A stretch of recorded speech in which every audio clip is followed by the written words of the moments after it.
What's up, Linjivo family? Ready to level up your English? Let's begin the lesson. Mwaramutse muryango mugari wa Linjivo, muriteguye kuzamura urwego rwanyu rw'icyongereza. Reka twinjirane mu isomo. Salut la famille Linjivo, prêt à passer votre anglais au niveau supérieur. Entrons dans le vif du sujet. Today we are having the second part about visiting the doctor. Uyu munsi tugiye kurebera hamwe igice cya kabiri. Twasubiye kwa muganga mu gice cya kabiri. Tugiye kurebera hamwe andi magambo y'ingenzi dushobora gukoresha iyo turi kwa muganga, iyo turi kuri farumasi, iyo turi kuri dispensaire. Aho tuta kuri dispensaire ni gute twacommunicatinga n'umuganga mu cyongereza kandi mu buryo buri bukwiye, mu buryo buri correct.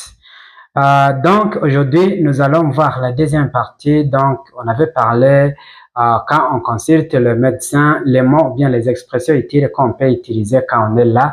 Donc aujourd'hui nous allons voir la deuxième partie. Nous allons voir d'autres expressions utiles extra, donc en rapport avec la consultation du médecin. Donc voilà ce que l'on va voir. Then, as I had told you earlier, then I said that this second part we are gonna see some other useful phrases that you can use when you are at the doctor, when we are with the doctor, when we visit the doctor. Then those are the useful phrases that we are gonna see in this second part. And then it may be that you may have some other questions about these ones, or just some other words that I didn't mention. Then let's meet in the comments, and then you write them. I'll be there just to give a clarity about that. And then nkuko twabivuze rero, birashoboka ko muri kino gice cya kabiri mu magambo tugiye kubona hariho andi magambo ushobora kuba uzi wenda tutavuzeho. Ushobora kujya kuyandika muri comment tugahurirayo, hanyuma nkasobanura cyangwa nkatanga umucyo uhagije kuri ayo magambo.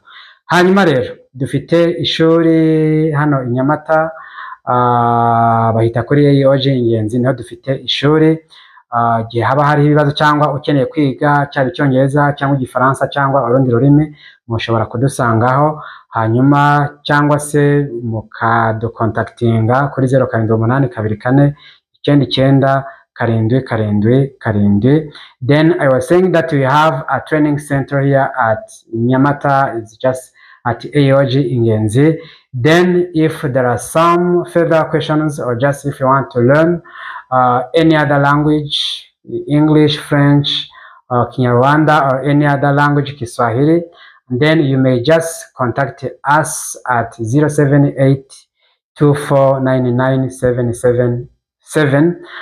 Donc, peut y avoir que donc tu veux apprendre n'importe quelle langue, que ce soit l'anglais, le français, le Kiswahili ou bien une autre langue, tu peux nous contacter sur 078-2499-777. Then I was saying that we have some other useful phrases in this second part, and then we are gonna see them. And then if you have any question, you will write them in the comments. Write those questions in the comments, and then I'll be there just to give some clarity about these questions that you have already written. And then we have the first one. When you say, how long have you been sick? How long have you been sick? Cyangwa umaze igihe kingana iki urwaye, ou bien depuis combien de temps êtes-vous malade? Depuis combien de temps êtes-vous malade? Then next we have do you have any allergies? Do you have any allergies? Cyangwa hari allergie waba ufite, ou bien avez-vous des allergies? Then next we have what are your symptoms? What are your symptoms? Cyangwa ufite ibihe bimenyetso, ou bien quels sont vos symptômes? Then next we have where does it hurt? Where does it hurt? Urabarahe, ou bien où avez-vous mal? Où avez-vous mal? Où avez-vous du mal? Cyangwa urabarahe. Then next we have take this medicine twice a day. Ufate uyu muti inshuro ebyiri ku munsi, ou bien prenez ce médicament 2 fois par jour. Prenez ce médicament 2 fois par jour. The next rest well. When you say rest well, to rest kuruhuka, rest well cyangwa ruhuka neza, ou bien reposez-vous bien. And then next, drink plenty of water. drink plenty of water, cyangwa unywe amazi menshi, ou bien buvez beaucoup d'eau.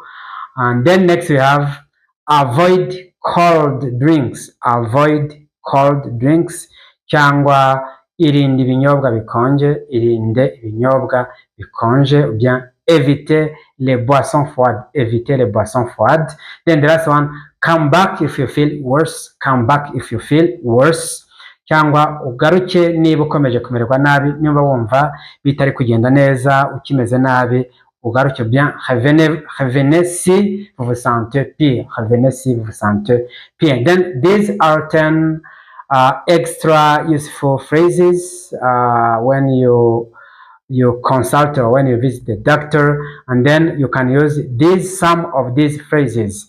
Narimo ndavuga yuko rero muri kino gice cya kabiri ngaya andi magambo 10 cyangwa izindi nteruro 10 ushobora gukoresha iyo uri kwa muganga cyangwa iyo wahuye na muganga, ukoresha mu Cyongereza. Mujye mubona no kuri Twat box tuba turimo imiti biba byanditseho aya magambo ashobora gufasha kumenya ibyanditseho, cyangwa se kumenya ukubaza undi muntu wenda ugiye kwa muganga hari ibintu ushaka kumubaza, ushaka kubikoresha mu Cyongereza kugira ngo ashobore kubyumva neza wenda atazi Ikinyarwanda, cyangwa ushaka gusoma kuri iriya box ukumva ibyanditseho ukamenya information iri aho ngaho, byagufasha cyane. Aya n'amagambo dusanzwe dukoresha buri munsi asanzwe amenyerewe, ushaka gukoresha uri kwa muganga mu buryo bworoshye kandi busanzwe, and then this will help you. And then we have also the spoken practice. In this spoken practice we regularly repeat, then as I said, when you drill then you become fluent, then the more you practice the more fluent you become. Uko bikora cyane niko ugenda ubimenyera kubivuga kandi ukabivuga neza. Then we say the first one is say, how long have you been sick? Do you have any allergies? What are your symptoms? Where does it hurt? Take this medicine twice a day, rest well, drink plenty of water, avoid cold drinks, come back if you feel worse. And then these are the 10 phrases that you have seen in this lesson. Then the last one, you have the conversation practice. In this conversation practice, we have a conversation between doctor and a patient. Ikiganiro kiri hagati ya muganga n'umurwayi, tugiye kureba ibyo baganira. Then iki kiganiro wakifashisha nawe kugira ngo umenye kubaka Icyongereza cyawe neza mu buryo bwiza kandi mu buryo butarimo amakosa, mu buryo buri correct. And then the doctor says, how long have you been sick? Ni bya magambo twamaze kubona, uko tubisubiramo cyane niko tugenda tubimenya cyane. And then umaze igihe kingana iki urwaye, cyangwa depuis combien de temps avez-vous malade? The patient says, answer to the doctor, I have been sick for 3 days. Maze iminsi 3 ndwaye. I have been sick for 3 days. Maze iminsi 3 ndwaye. Ou bien je suis malade depuis 3 jours. The doctor says again, do you have any allergies? Cyangwa ufite allergie? Ou bien avez-vous des allergies? Then the patient answers, no, I don't. Oya, ntazo mfite. Ou bien non, je n'en ai pas. And then doctor says again, what are your symptoms? Ufite ibihe bimenyetso? Bien, quels sont vos symptômes? Then the patient says, I have a headache and a fever. I have a headache and a fever. Mbabara umutwe kandi mfite n'umuriro. Ou bien, j'ai mal à la tête et de la fièvre. And then the doctor says, take this medicine twice a day. Ufate uyu muti inshuro ebyiri ku munsi. Ou bien, prenez ce médicament 2 fois par jour. Then the patient answers, thank you, doctor. Murakoze muganga, cyangwa murakoze docteur, ou bien merci monsieur le docteur. And then this is the conversation. You see, this conversation is very practical. This conversation is very crucial. It is very paramount. Then because it contains many words, it contains more phrases that you can use, that you can need when you are at the dispensary, when you are at the hospital, when you are at the pharmacy.